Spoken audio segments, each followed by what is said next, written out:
Hey, Pokemon Masters, BirdkeeperToby here. Oh, what's going on? Oh, I know. I think my egg must be hatching.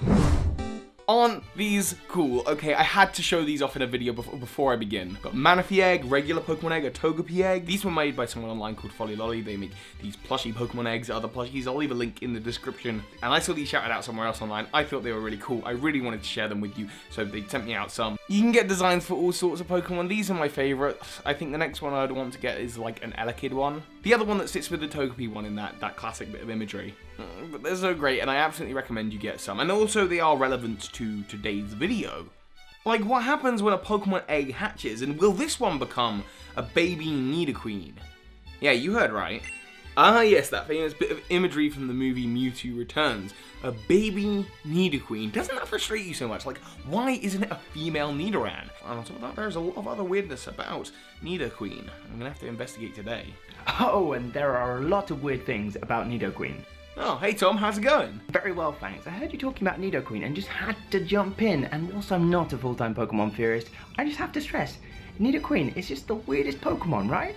What do you mean? Well, okay, granted, it was a Generation 1 Pokemon before Pokemon had gender differences, but unlike most gender-different Pokemon that just look slightly different, the Nidoran line has two separate evolutionary lines.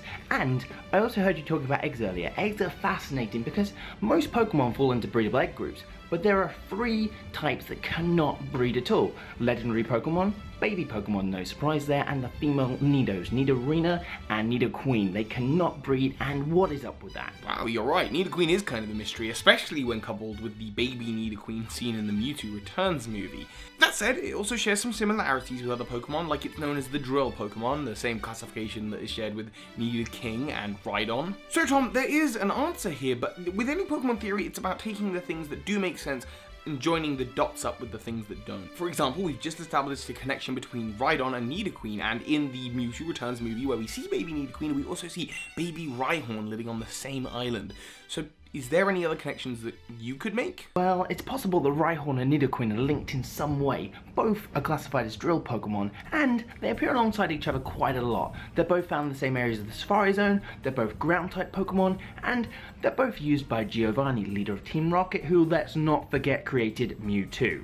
Haha, now you're getting it, and we can make even more connections with Giovanni because he owns the lab where Team Rocket scientists are working on cloning Mewtwo. And I think we all know the story of Mewtwo. It's the first Pokemon to survive the cloning process.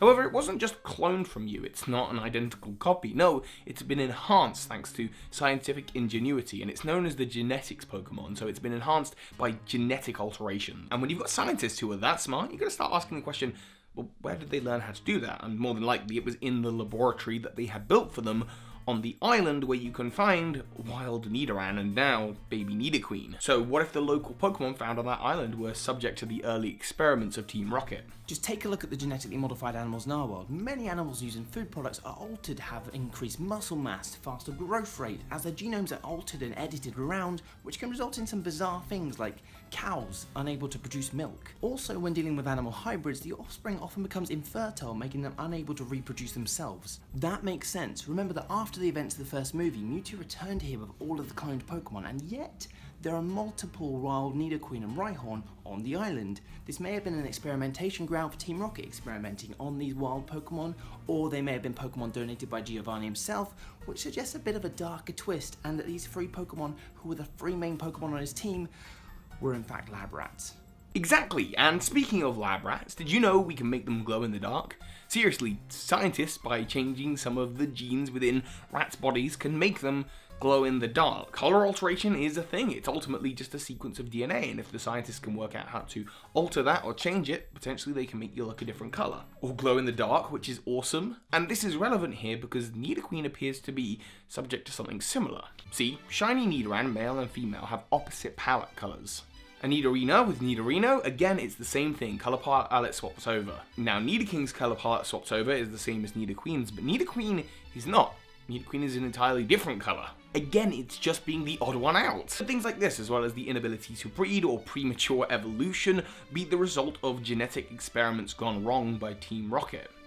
So with all the evidence, the location of baby Nidoqueen, its many oddities, and its place as a signature Pokemon on Team Rocket, I think it is safe for us to conclude that Nidoqueen is in fact a genetic experiment that came before Mewtwo.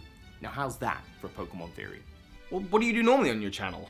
I do Pokemon videos from time to time, as well as videos about anime, pop funkos, toys, and all sorts of cool things. I'm also going to abduct Toby soon for a baking video on my channel, so be sure to check that out. And I spend a lot of my time organising a little event called Summer in the City. Summer in the City? What is that? Do tell us more. Summer in the City is a big YouTube event that takes place in the UK in August. If you are available and want to meet any of the Elite Four or any other amazing YouTubers, then you should seriously consider coming along. It's a really fun weekend with fun fairs, stages, panels, meet and greets, and just everything. It's just such a fun time, and it's such a fun YouTube experience. And if you love YouTube, love watching YouTube, come down. I'll be there, Toby will be there, lots of people will be there. We'll see you there. And Toby, thanks so much for having me on your channel. It's been a pleasure doing this theory with you. And so hi, BirdkeeperToby and Pokemon Masters. So hi, Pokemon Masters. A special thank you to my patrons of the month, especially my big patrons of the month, Joey Powell, Dewcifer, and Kirsten Masters. Thank you. This is Ash Ketchum. You just watched a video by BirdkeeperToby. That makes you a Pokemon Master.